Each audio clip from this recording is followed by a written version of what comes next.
جحا بزاف ذا مزيان ولا شوي ضبرن في الليل جحا بزاف ذا مزيان ولا شوي ضبرن في الليل ديت مورا قروغ المحال موجين بلا الوالي ديت مورا قروغ المحال موجين بلا الوالي.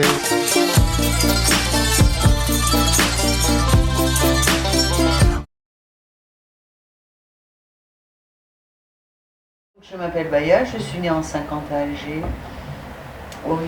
Mes parents sont originaires de Kabylie. Moi je suis citadine, je suis née à Alger, j'ai grandi à Alger. J'ai fait mes études principalement à Alger et je suis à Toulouse depuis un peu plus de 25 ans maintenant. La guerre de libération, quand elle a commencé, j'avais 4 ans. Donc, je ne sais pas comment la petite fille que j'étais a pu le vivre, puisque quand l'indépendance est arrivée, j'avais 12 ans. C'est très difficile à dire parce que je pense que j'avais compris que nous étions occupés par des non-algériens. J'avais compris aussi probablement que mon père travaillait pour la Révolution, même si ma mère ne nous disait rien, pour des raisons de sécurité. Et je crois que quand j'ai compris, c'était en 62 même, ou entre 61 et 62, parce que à ce moment-là, l'OAS a commencé à sévir. Et comme nous habitions dans un quartier dit européen, nous craignions que mon père ait été repéré et que la maison soit plastiquée. C'est arrivé dans le quartier, beaucoup plus haut que le quartier de la Redoute, puisque c'était ça le nom du quartier. Donc je me rappelle très bien de cet épisode où on faisait des gardes, pas des rondes, des gardes. Dans la maison de mes parents, il y a des escaliers, une terrasse, etc. Et donc il y avait un barrage dans la rue, à proximité de la maison. Et à tour de rôle, on surveillait. Ce qui se passait au niveau du barrage. On n'avait pas peur que des militaires, on avait peur aussi des Français, pieds noirs, etc. Parce qu'ils avaient massacré quand même. Voilà. Mais ça, on est déjà presque à l'indépendance. Décembre 60, j'étais avec ma mère, probablement aussi des voisines, mais ce dont je me rappelle, c'est ma mère, mon frère aîné, le plus grand, qui est né en 44, lui. Probablement aussi ma sœur. Moi, je pense que c'est mon père qui a dit à ma mère tu vas défiler. Je pense que c'est lui qui a dû lui dire. Mon père n'y était pas, je ne vois pas là. Il n'y était pas. Alors, soit il était parti dans un autre groupe, soit il n'est pas venu, mais ça m'étonnerait quand même. Vu tout ce qu'il a donné pour cette révolution, ça m'étonnerait qu'il se soit abstenu de venir en décembre 60. Je crois qu'on était parti de Bellecour. Après, on est descendu au Ruisseau, et après, on est passé à ce qu'on appelle, je ne sais pas si le nom existe encore, au Ravin de la Femme Sauvage. Et le Ravin de la Femme Sauvage, c'est juste un peu plus bas que la maison de mes parents. Il suffit de remonter, en 10 minutes, on y est. Et puis à mesure qu'on avançait, le groupe grossissait, puisque les gens sortaient de chez eux et venaient grossir un groupe. Des femmes, je dis bien, parce que moi j'étais dans le groupe des femmes. J'avais pas tout à fait 10 ans. Et ce dont je me rappelle, c'est le bruit, beaucoup de bruit, les you-you, des odeurs comme je le disais la dernière fois, on nous balançait des gaz lacrymogènes. Je crois que c'était par des hélicoptères, il me semble bien. Qu'est-ce que le souvenir aussi? Oui, c'est que les femmes avaient... Alors le lieu, je ne me rappelle pas très très bien, mais il me semble bien que c'était... comment s'appelle ce quartier? Bellecour. Bellecour, puis le Ruisseau, parce qu'on a marché longtemps. On était très nombreux. des groupes d'hommes et des groupes de femmes. Et à un moment donné, ça, ce détail, je l'ai gardé en tête, je ne sais pas trop pourquoi celui-là plus qu'un autre. Hein. À un moment donné, j'entends qu'on dit arrêtez, ou ralentissez, ou quelque chose comme ça, laissez passer les hommes. Et je vois une horde d'hommes passer, et mon frère est né avec. Il avait mis ses mains en porte-voix comme ça, pour crier le slogan. Et le slogan, c'était Tahia al-Jazair, si je me rappelle bien, peut-être d'autres, mais je ne me rappelle pas trop. Il y en avait plusieurs de slogans. Que vive l'Algérie, sous-entendu algérienne. Voilà. J'ai peut-être été pendant 3 jours, mais je me rappelle que d'une fois. C'est très loin tout ça.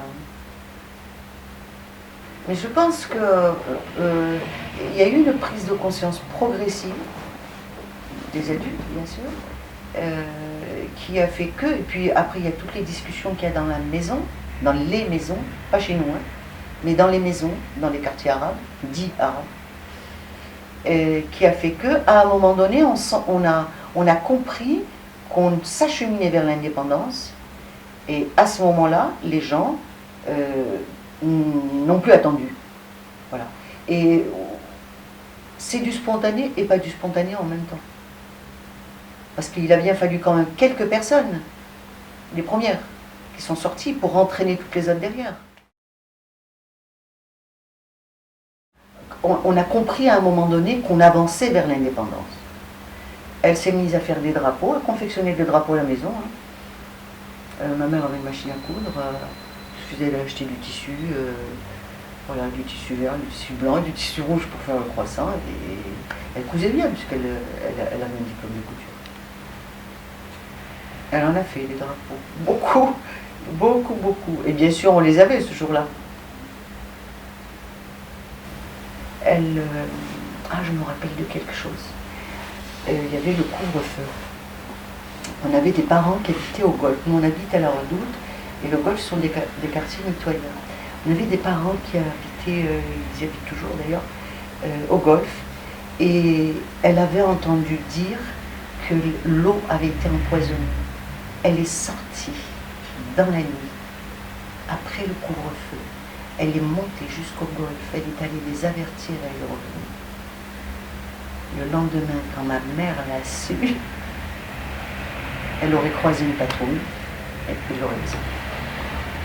Bon, elle a dû se faufiler de telle façon qu'on ne la voit pas, ou bien il n'y avait pas de patrouille à ce moment-là, je ne sais pas trop, mais je sais que ça a été un événement, parce que ma mère lui est tombée dessus, en lui disant tu as risqué ta vie, tu as risqué ta vie. Et c'est vrai qu'elle a risqué sa vie. Elle a même fait des injections, elle a appris, hein, parce que quand l'OAS a commencé à sévir, il y avait beaucoup de blessés. Il est possible que si elle avait eu 2 ans de plus, 1 an de plus, 2 ans de plus, elle serait partie. Elle serait partie comme plusieurs filles dans le quartier. Elles sont parties, elles ont rejoint le maquis, elles se sont sauvées, je veux dire, elles ne sont pas parties avec l'accord de leurs parents. Hein. Un matin, elles n'étaient plus là. Voilà. Et puis, on a su après qu'elles étaient parties. Donc, ma sœur, Zora, probablement elle serait partie. Peut-être que moi aussi, d'ailleurs, si j'avais eu quelques années de plus. Hein. Parce qu'on était quand même très nationalistes à l'époque. Ça vient de mes parents. Je pense que ça devait être, c'était pas en 54, ça devait être très peu de temps après. Au moment où mon oncle, le frère de ma mère, est mort en Kabylie, et il était combattant. Et il est sorti de la grotte et un avion était là. Et il est sorti le premier. Ils l'ont tiré dessus. Ils l'ont mis tout de suite. Ça a sauvé les autres d'ailleurs, parce que j'imagine que quand ils ont vu ça, ils se sont retranchés. Donc c'était après la mort de mon oncle maternel que mon père, je ne sais pas qui l'a sollicité, qui lui a parlé du FLN, je ne sais pas. Mon père n'était pas très politisé. C'était un idéaliste, nationaliste. Voilà, il faut mettre les occupants dehors. Point.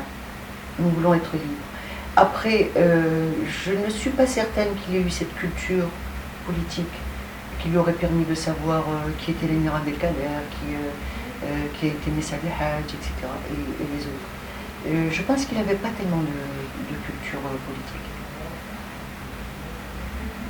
Il y avait un idéal et c'était ça qu'il suivait. Le moteur, c'était ça.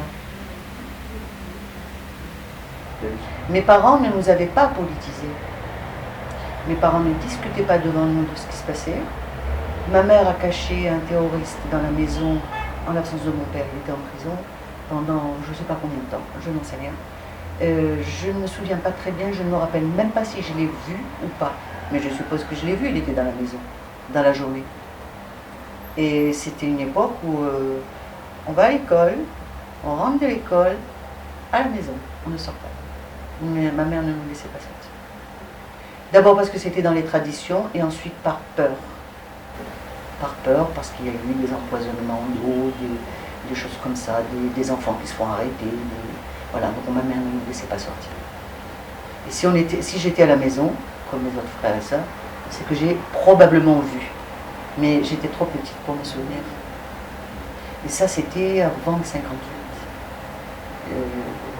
58, c'est la date, c'est l'année de la dernière arrestation de mon père. Il a été arrêté avant. Je ne comprenais pas trop pourquoi il n'était plus là. Ce que j'avais compris, c'est que c'était l'occupant qui l'avait emprisonné, les militaires, parce qu'ils rentraient dans la maison. Et ça, j'ai des souvenirs de ça. J'ai un souvenir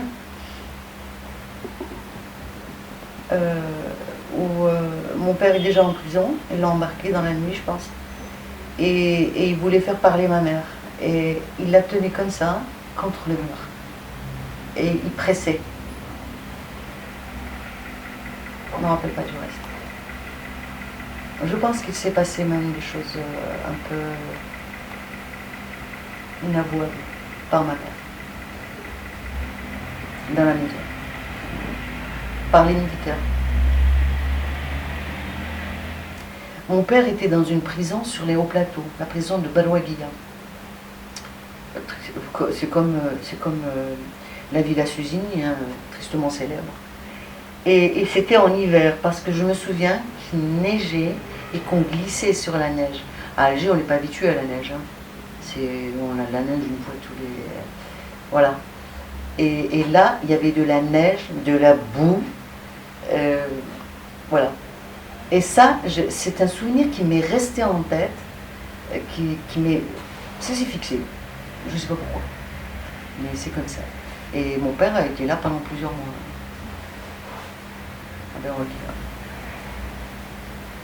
Il parlait peu de ses tortures avant 62. Il en a parlé après. Et il y a des choses que j'ignorais. Je suis partie en Algérie en septembre, et en revenant, ma soeur m'a donné une enveloppe dont elle voulait se débarrasser. Elle me dit, ça c'est des affaires à papa, on n'a plus besoin, etc. Je dis, quoi ces affaires, montre-moi. J'ai ouvert, je suis tombée sur des certificats médicaux de médecins qui attestaient de traces de torture, etc. Le dossier, il est comme ça. Bon, je l'ai fermé parce que j'arrivais pas, c'était trop dur pour moi.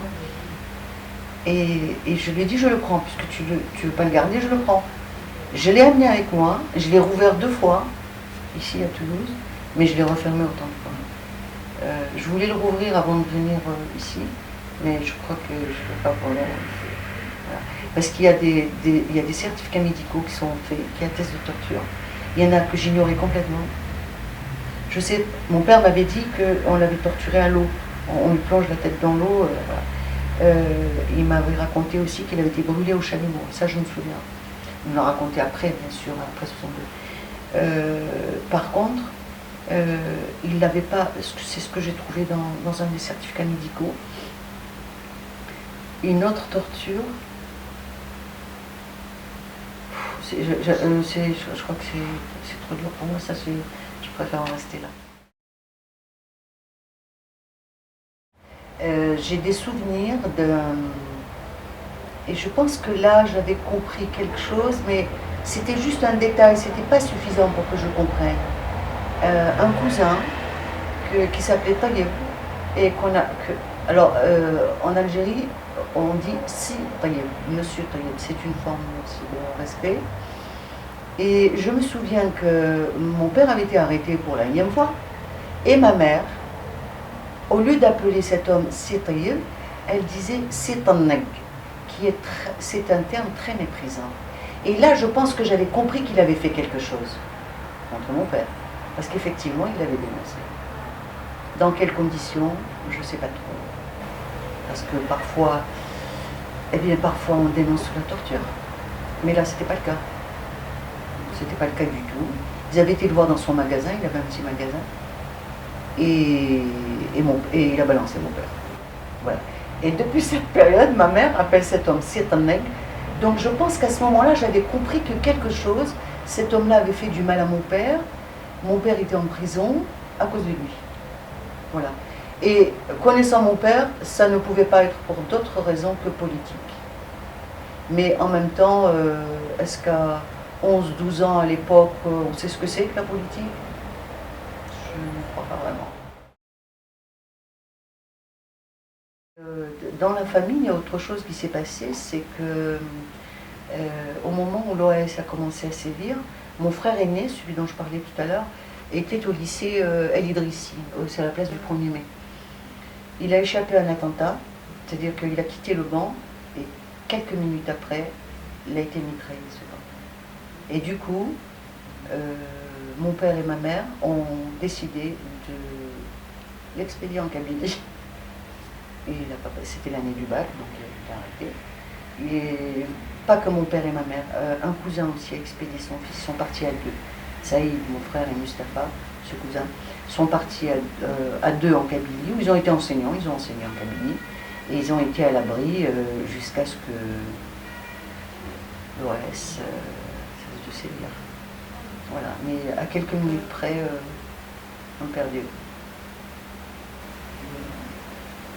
Ce sont ceux qui étaient assis sur le banc qui ont pris.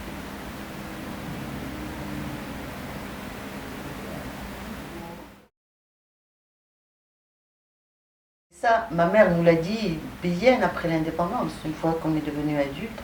Elle nous a montré dans la cuisine.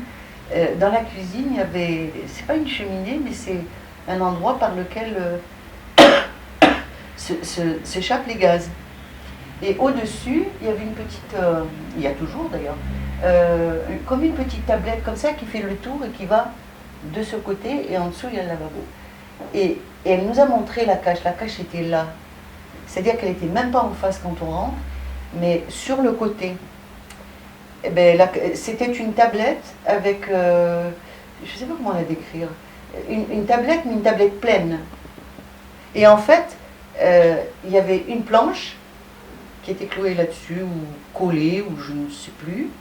Et c'est là que mon père cachait les fonds, qu'il allait chercher, là où on lui demandait d'aller chercher, et qu'il les remettait à des gens dont on lui donnait les noms.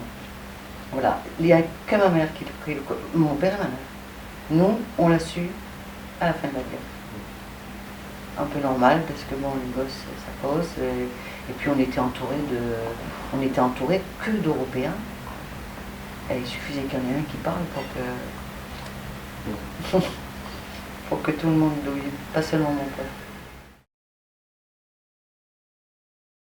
J'imagine que la plupart d'entre elles avaient œuvré,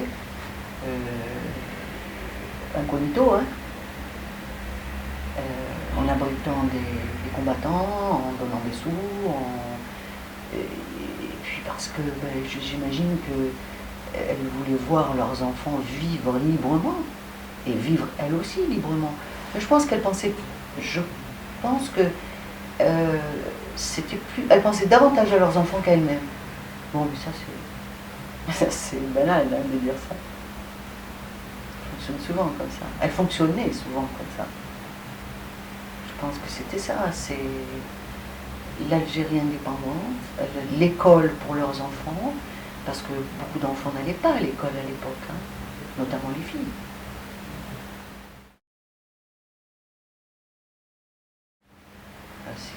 Les fêtes, c'était le délire, quoi. C'était les rues pleines de voitures, avec des gens même dessus et tout, hein, au risque de tomber, les drapeaux, les you-you, les gens au balcon. Pas dans le quartier, parce que dans mon quartier, il n'y avait pas de bâtiment. Proche en tout cas. Mais dans d'autres quartiers. Mais quand il y a eu la fête de l'indépendance, on changeait facilement de quartier parce que bon, les gens étaient tellement heureux qu'ils ne restaient pas chez eux, ils sortaient, ils puis changeaient de quartier, ils marchaient. Mais c'était le délire, le délire. Ça faisait un moment qu'ils attendaient ça. Puis beaucoup de gens ont perdu des gens de leur famille. Ça, c'était fini. On n'allait plus perdre personne de cette façon. ديت مورا غير وغد محا